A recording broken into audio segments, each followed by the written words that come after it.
La chaîne Café du Crime, un café bien au chaud pour des crimes bien froids, vous est présenté et écrit par Anne Delanglois et Thomas Fergie.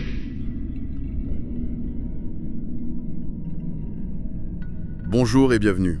Aujourd'hui, on plonge dans une affaire vraiment sombre, une histoire qui glace le sang, venue des États-Unis. La disparition et le meurtre de Jasmine Pace en novembre 2022.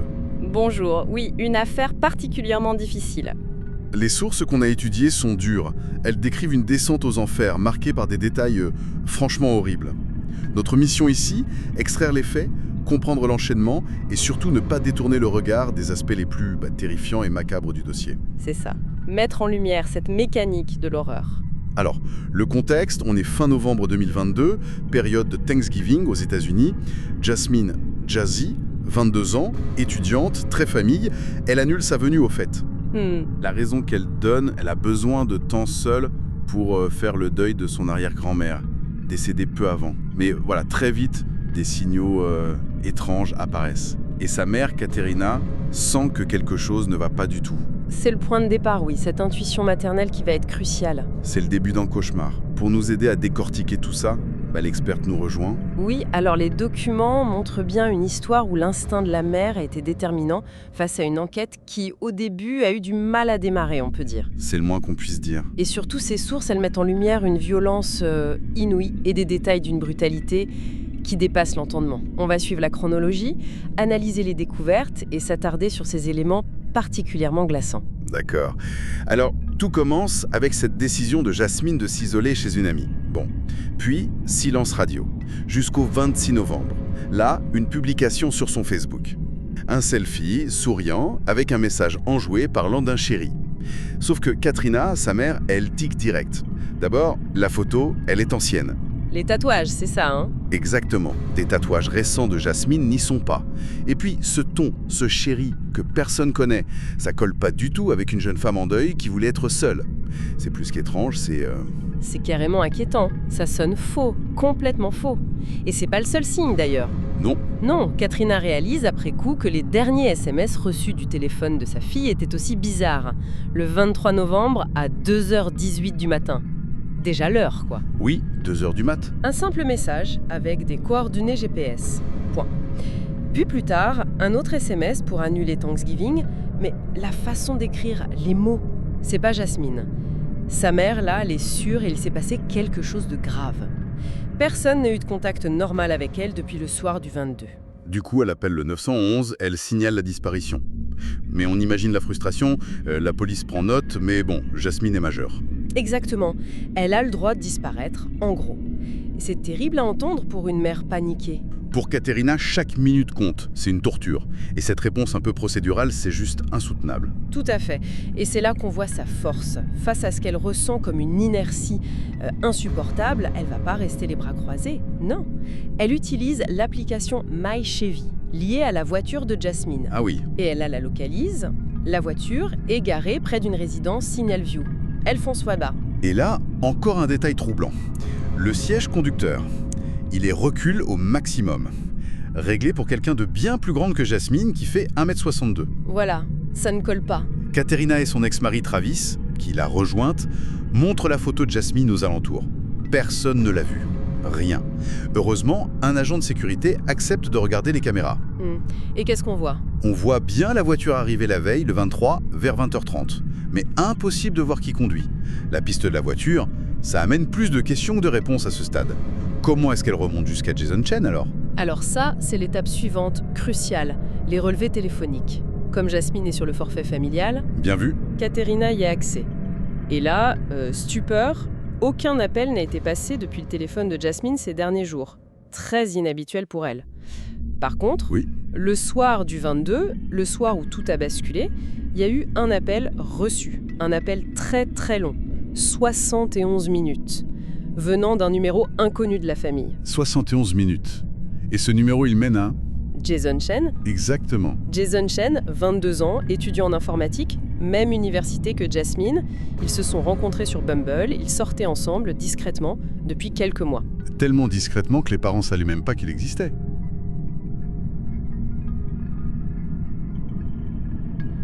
Quand Katerina et Travis le contactent, sa réaction est... Glaçante, ouais. Il dit ne pas avoir vu Jasmine depuis des jours, il minimise la durée de leur dernier appel, contredisant les relevés, et surtout, le pire, Aucune inquiétude? zéro. Nada. Ça a dû leur retourner l'estomac, hein. J'imagine. Et le personnage devient encore plus inquiétant quand un ancien coloc, Ryan Barrett, témoigne. Il décrit Shane comme quelqu'un d'étrange, d'intrusif, qui fouillait dans ses affaires. Ah ouais, hein? Il parle de manipulation, de comportements potentiellement menaçants, au point que ce colocataire fermait sa chambre à clé la nuit. On sent un profil assez sombre émerger. Donc, là, Katerina a un nom, une adresse potentielle avec les coordonnées GPS envoyées à 2h18. 110 Tremont Street, appart 210, au nom de Shane. Et des voisins qui confirment avoir entendu une dispute violente vers 2h15 cette nuit-là. Ça commence à faire beaucoup. Mais l'enquête officielle, elle patine toujours un peu. C'est là que les parents vont prendre une initiative. Audacieuse. Risquée même. Les sources sont un peu floues sur comment ils entrent. Mais ils pénètrent dans l'appartement vide de Jason Shane. Ils entrent, carrément. Oui, c'est un petit 2 pièces. Et quasi tout de suite, ils trouvent des affaires de Jasmine. Un sac de voyage sur le comptoir, son permis, ses cartes de crédit dans un tiroir. Mon Dieu.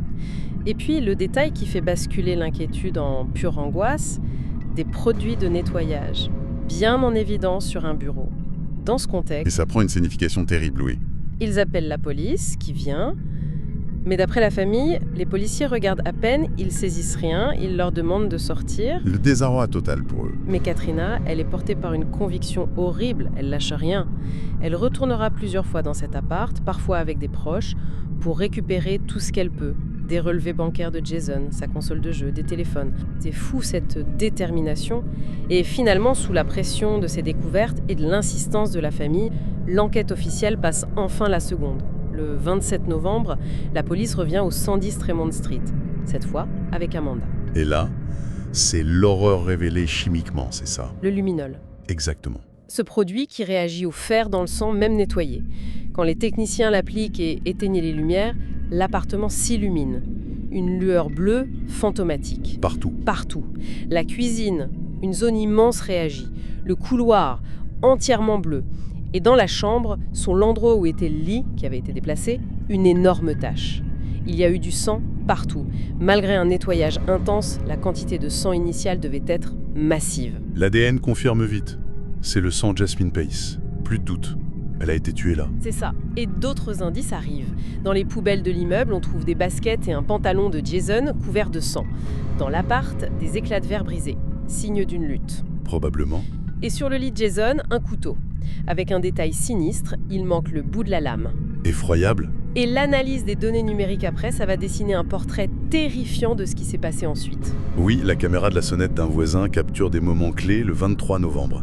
Vers 17h, on voit un individu, visage masqué, main droite bandée avec du tissu noir, qui galère à sortir une grosse valise noire de l'immeuble. La valise. Peu après, la voiture de Jason quitte le parking. Puis, vers 20h27, la même silhouette, toujours masquée, main bandée, qui conduit la voiture de Jasmine et va l'abandonner près de Signal View. L'individu revient ensuite en taxi. Le scénario macabre se précise froidement. Les taux se resserrent. Jason Chen est arrêté le 29 novembre chez ses parents. Et les policiers remarquent tout de suite Des coupures suspectes sur sa main droite et ses pieds. Typique d'une main qui aurait glissé sur une lame pendant une attaque au couteau. Et dans sa chambre, la preuve de sa tentative de manipulation. les notes. Oui, des notes manuscrites où il essaye de construire une histoire de fugue au Canada, de SDF, des mensonges cousus de fil blanc. Et le clou du spectacle, si on peut dire, caché dans un étui à lunettes, il trouve la carte SIM du téléphone de Jasmine. Il essayait de l'effacer complètement, même numériquement. C'est fou. L'exploitation de son téléphone avec le logiciel Cellbrite, ça a dû être la touche finale. C'est ça. Ça retrace tout minute par minute. Jasmine arrive chez lui le 22 à 23h42. Le meurtre a lieu après 2h18 le 23, l'heure du SMS GPS. Puis c'est la chronologie de l'horreur froide. Entre 4h04 et 4h28, il essaie d'accéder au compte bancaire de Jasmine. Non, après l'avoir tué. Oui. Et attendez, à 9h52, alors que le corps de Jasmine est sans doute encore là, il répond à un message sur Tinder, se disant célibataire. Mais c'est l'aberrant, cette dissociation. C'est fac et glaçant. D'un côté, la panique, évidente. Il achète bandages eau oxygénée, produits de nettoyage à 10h42 au Walmart, où il essaie même de frauder à la caisse auto en faisant passer des trucs chers pour des asperges. Incroyable. Et de l'autre, cette capacité à maintenir une façade. Entre 11h et 12h30, son GPS le montre faisant plusieurs trajets vers Soup Creek Road, une route isolée. Il repère les lieux pour se débarrasser du corps? Voilà. À 13h36, nouvel achat massif de produits de nettoyage. Le soir, il fait la fausse publication Facebook depuis le compte de Jasmine. Puis, il promet à ses potes en ligne de jouer à Call of Duty dès qu'il aura fini le ménage. Fini le ménage. C'est sidérant de froideur calculée. Et les recherches internet effacées qu'il retrouve. Comment nettoyer une scène de crime, la décomposition d'un corps humain, des recherches faites après la disparition. La préméditation, elle saute aux yeux. Il manque plus qu'une chose, la plus terrible. Retrouver Jasmine. Le corps. Le 1er décembre, les données GPS mènent les enquêteurs à cette fameuse Sioux Creek Road. Et là, sur la rive isolée de la rivière Tennessee, ils trouvent la valise moire, vue sur la vidéo. Et à l'intérieur. En l'ouvrant, c'est l'abomination. Le corps de Jasmine est là, recroquevillé, contraint dans cet espace minuscule, enveloppé dans 3 sacs poubelles noirs. Les empreintes de Jason Chen sont sur le sac extérieur. Mais les détails ne s'arrêtent pas là, c'est encore pire, non? Oui, les détails sont particulièrement macabres. Jasmine porte des menottes. Des menottes? Oui, mais pas des menottes de police. Des menottes bon marché, en métal fin. Sa main droite est reliée à sa cheville gauche. Sa cheville droite est reliée à son cou, côté droit. La main gauche est libre. Une des chaînes est cassée.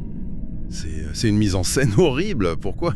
Difficile à dire. Contention brutale, torture symbolique, et le médecin légiste sera formel.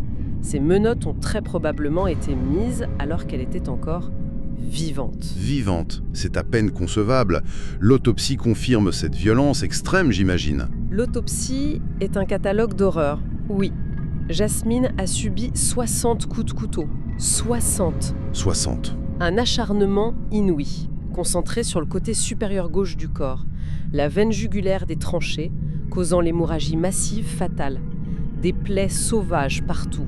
Cuir chevelu, visage, cou. Elle a perdu près de la moitié de son sang. Mon Dieu. La position des blessures montre qu'elle était en position fétale, essayant désespérément de se protéger. Les blessures de défense, uniquement sur sa main gauche. La droite était entravée par la menotte. Pas d'alcool dans son système. Elle était lucide. Et l'arme, le couteau de chez lui? Correspondance parfaite. C'est un couteau large, très aiguisé, et la pointe manquante de 5 cm du couteau trouvé sur le lit de Jason. Elle est retrouvée? Logé dans une des plaies de Jasmine. Le lien est direct, indiscutable. Et le détail peut-être le plus terrifiant révélé par l'autopsie, la mort n'a pas été rapide. L'agonie a duré plus de 5 minutes. 5 minutes? 5 longues minutes, pendant lesquelles Jason Chen l'a regardé mourir. C'est insoutenable. Le procès a dû être terrible. Quelle défense il a pu présenter? Le procès s'ouvre en janvier 2025. La défense ne nie pas qu'il l'a tué, mais elle tente l'homicide volontaire sous le coup de l'émotion. Leur histoire, une dispute aurait éclaté parce que Jasmine aurait vu des notifs Tinder sur le téléphone de Jason. Ah bon? Elle l'aurait attaqué avec un verre brisé, il aurait réagi avec le couteau dans une rage incontrôlable. Les menottes? Ah ça, c'était après la mort, juste pour réussir à faire rentrer le corps dans la valise. Une version qui semble bien fragile face aux preuves, non? Elle s'effondre complètement, oui. L'accusation rappelle le cri de femme entendu par la voisine à 2h11, suivi de bruits de course. L'autopsie contredit tout. Pas d'alcool, menottes posées avant la mort. Et le Tinder? Aucune notification reçue par Jason cette nuit-là. Et puis, soit son coup de couteau, c'est pas une réaction impulsive. Et toute la chronologie de la dissimulation organisée, le nettoyage, l'alibi, les recherches internet, ça crie la préméditation. Jason Chen, lui, mutique pendant tout le procès. Il n'a rien dit. Rien. Et le verdict? Rapide, j'imagine. Moins d'1 heure de délibération. Coupable de meurtre avec préméditation et d'abus de cadavre, ce terme qui désigne le traitement indigne du corps après la mort. La sentence, la plus lourde. Prison à vie sans possibilité de libération conditionnelle. La perpétuité réelle. C'est ça. Un procès civil intenté par la famille s'est aussi conclu par un accord. Bon. Cette exploration nous laisse face à une brutalité, une froideur calculée qui donne le vertige. Les 60 coups de couteau, ces menottes sur une victime vivante, l'agonie. Puis cette dissimulation méthodique, l'utilisation de ces réseaux sociaux, les recherches morbides. Et cette image finale du corps de Jasmine, brisé, confiné dans une valise. C'est le symbole macabre de toute cette affaire. Absolument. Et ce qui reste peut-être le plus troublant, c'est ce silence de Jason Chen sur ses motivations. Pourquoi cette explosion de violence si féroce, si crue, personnelle? Son mutisme laisse un vide, une absence de sens face à une telle cruauté. Ça nous rappelle la part sombre, parfois totalement insondable, de l'être humain. Au-delà de l'horreur pure, cette affaire montre aussi le rôle incroyable de Katharina Pace.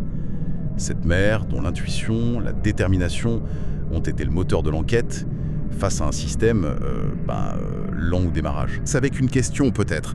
Dans notre monde de procédures, de protocoles, quelle place il reste pour cet instinct viscéral, pour la conviction de ceux qui sont touchés au plus profond d'eux-mêmes, pour faire éclater la vérité, surtout quand l'horreur dépasse l'imagination? Est-ce que des histoires comme celle-ci ne montrent pas parfois les limites des systèmes face à la puissance brute de la détermination individuelle, née de l'amour et du désespoir?